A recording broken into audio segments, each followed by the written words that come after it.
Dukungan semua pihak perkuat Ambon raih predikat Madya Kota Layak Anak 2023.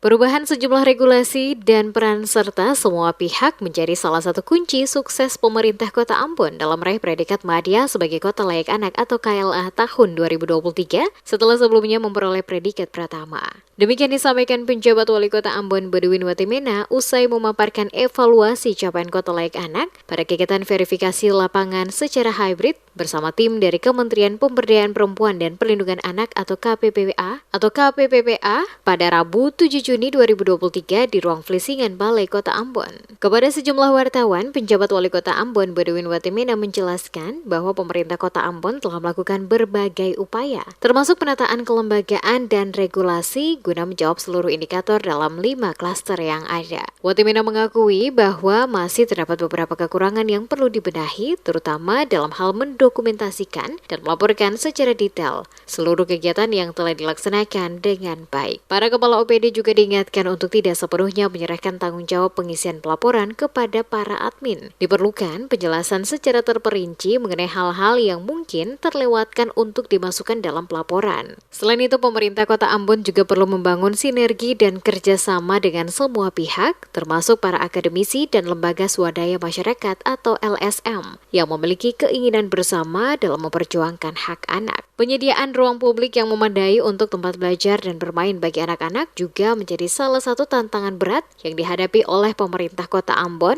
guna memenuhi persyaratan sebagai Kota Layak Anak. Yang pertama, kita tentu akan terus berupaya untuk memenuhi seluruh indikator terkait dengan Kota Layak Anak.